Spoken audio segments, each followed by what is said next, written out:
Welcome to Stories in the Seventh State, where we bring Maryland stories to life.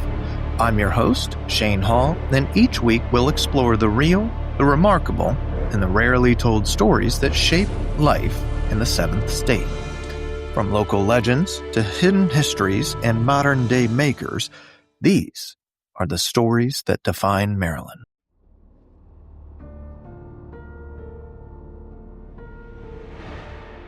Imagine the winter of 1697. The kind of winter where breath freezes before it leaves your lips, and snow crunches sharp underfoot like breaking glass. A winter where survival itself feels like a gamble. In the woods outside Leonardtown, Maryland, a hut burns. Flames crackle.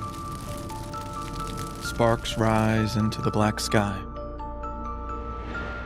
A woman stumbles out, her shawl clutched in her thin frame. Behind her neighbors, torches in hand. Their faces hard, their voices carrying the word witch. Her name was Moll Dyer. Tonight, we're telling her story. The woman driven into the frozen woods. The woman said to have cursed her town. The woman who became Maryland's real Blair Witch. Leonardtown was a small place then. A muddy crossroads with a courthouse at the center. A scattering of timber homes. Fields pressed against the edge of the dense woods. Everyone knew everyone. And in a world that small, being different was dangerous. The late 1600s were years of fear. Salem, Massachusetts had already accused and executed 20 witches just a few years before. Maryland didn't see hysteria on the same scale, but the suspicion lived here too. Records show scattered accusations of witchcraft between 1654 and 1712. The winter of 1697 and 1698 was particularly brutal. Crops failed, incredible cold, livestock died. A deadly influenza epidemic swept through St. Mary's County. People coughed blood. Children wasted away. To deeply religious colonists, disasters weren't random. They were punishment. And punishment needs a cause. And so they looked to Moll Dyer. But why her? What made neighbors see an old woman and decide that she was the devil's handmaid? Moll Dyer lived apart. At the edge of the settlement, she was poor. Some say she was a widow, others say that she never married. She survived by gathering herbs, brewing teas, offering remedies. Knowledge that today we'd call folk medicine.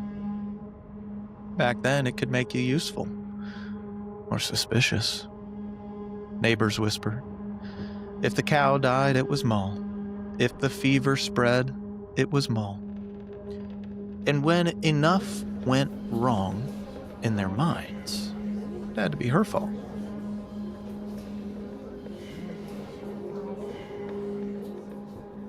We know almost nothing certain about Moll Dyer and her story. No trial records, no census logs, just stories. But folklorist Lynn Bonvieri argues she may have been a real woman. Mary Dyer, born in 1634, who lived in St. Mary's County. Mary was an indentured servant from the Caribbean, who came north, who knew herbs, who lived alone. If so, we can imagine her days, gathering plants at the stream, tending a small garden by her hut, offering a bitter-tasting tea to a neighbor with fever. Picture her, lined face, eyes sharp, voice cracked but steady, independent, unafraid. And in a society that demanded conformity, that was enough to mark her. Think about it. How often do communities, even today, push away the eccentric, the poor, the outsider? Moll's story is old, but it's also familiar. One night, in February 1697, a group of men gathered. Some say it was a sober meeting at the almshouse. Others say that it was drunken anger. Either way, their decision was the same. Moll Dyer was a witch, and she had to go. They marched to her hut with torches. The walls caught quickly. Flames roared. Moll stumbled out into the night, the fire painting her face orange. She fled into the woods. The ground was ice, the air biting, each breath cutting her throat.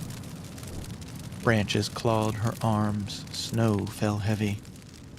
She ran until her strength gave away. They found her days later, kneeling on a great stone, one hand pressed into its surface, the other raised as if in prayer or in curse, frozen in place, dead of exposure. And from that moment, the legend says, Moll Dyer's curse began. Her curse was simple, that the land and the men who betrayed her would suffer as she did, and for centuries people swore that that curse was real. Blighted crops, sick livestock, sudden storms sweeping through St. Mary's County, a shadowy figure wandering near the ravine, will-o'-the-wisp lights in the swamp, even a headless rider seen at midnight. Children grew up warned, behave, or Moll Dyer will get you. And at the center of it all, the stone, Moll Dyer's rock. For centuries it lay in the woods, avoided by locals. In 1972, it was moved to the courthouse lawn, where it sits today. And even today, people say that touching it brings dizziness, illness, and even camera failures. Others leave flowers or coins to appease Moll's spirit. So was it really a curse? Or just guilt carried forward by each generation? A community telling itself the same story till it feels true. There is no court record. There's no official trial. There's nothing in the archives. And yet, Moll Dyer's name appears on deeds and surveys like Moll Dyer's Run, Moll Dyer's Hill.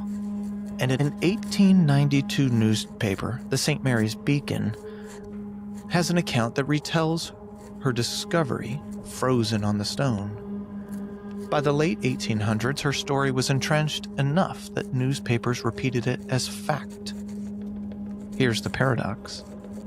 The Blair Witch Project convinced audiences by inventing fake documents, fake interviews, fake lore. Moll Dyer convinces because her story has no documents at all. Only whispers, place names, and one cold stone. Today, Leonardtown doesn't fear Moll Dyer. It honors her. The rock sits on display. Every February, the town marks Moll Dyer Day. Not to celebrate the curse, but to promote kindness, to undo cruelty. Some historians believe that she was real. She was a woman that was misunderstood, scapegoated, erased. Others say her story is pure legend, but either way, it resonates. Burkittsville had the Blair Witch, a hoax that terrified for one summer. Leonardtown had Moll Dyer, a legend that has endured for more than 300 years. Moll Dyer's story isn't just a ghost tale. It's a warning, a reminder of what fear can do to a community. Was she a witch? A healer? A woman who paid the price for being different? We'll never know. But her curse still whispers on the wind. Not in Leonardtown, but on all of us. This has been Stories in the Seventh State, part of the Housecast Podcast Network. Subscribe wherever you listen and join us next time as we uncover more legends, myths, and hidden histories of our great state of Maryland.